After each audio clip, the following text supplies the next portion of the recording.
ایک شخص جھاڑیوں کے درمیان سے گزر رہا تھا کہ اس نے ایک سانپ پھنسا ہوا دیکھا۔ سانپ نے اس آدمی سے مدد کی اپیل کی۔ اس آدمی نے لکڑی کی مدد سے سانپ کو باہر نکالا۔ باہر آتے ہی سانپ نے اس آدمی سے کہا، میں تو تمہیں ڈسوں گا۔ اس شخص نے سانپ سے کہا کہ میں نے تو تمہارے ساتھ نیکی کی ہے، تم میرے ساتھ بدی کرنا چاہتے ہو۔ سانپ نے کہا، ہاں، نیکی کا بدلہ ہمیشہ بدی ہوتا ہے۔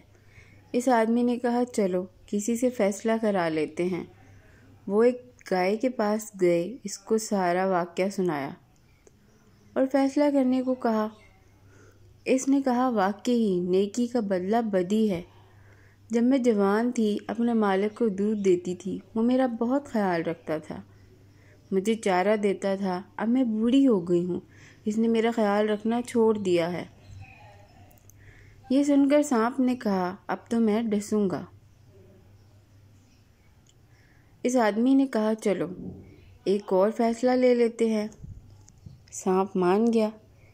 انہوں نے ایک گدھے سے فیصلہ کروایا۔ گدھے نے بھی یہی جواب دیا کہ نیکی کا بدلہ بدی ہے۔ جب میرے اندر دم تھا، مالک کے کام آتا تھا، وہ میرا خیال رکھتا تھا۔ جوں ہی میں بوڑھا ہوا، اس نے مجھے بھگا دیا۔ سانپ اس آدمی کو ڈسنے ہی لگا تھا کہ اس نے منت کر کے کہا، ایک اور موقع دے دو۔ سانپ کے حق میں 2 فیصلے ہو چکے تھے، اس لیے وہ آخری فیصلہ لینے پہ مان گیا۔ اب کی بار وہ ایک بندر کے پاس گئے، اس کو سارا واقعہ سنایا اور کہا کہ فیصلہ کرو۔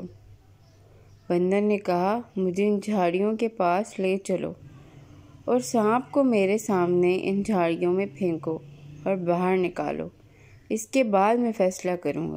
وہ تینوں ان جھاڑیوں کے پاس چلے گئے۔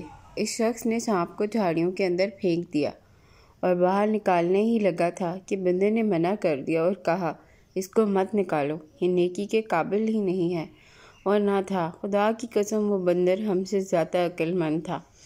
ہم کو بار بار ایک ہی طرح کے سانپ مختلف ناموں اور طریقوں سے ڈستے ہیں، لیکن ہم کو خیال ہی نہیں آتا کہ یہ سانپ ہیں۔ ان کے ساتھ نیکی اور ہمدردی کرنا خود کو مشکل میں ڈالنے کے برابر ہے۔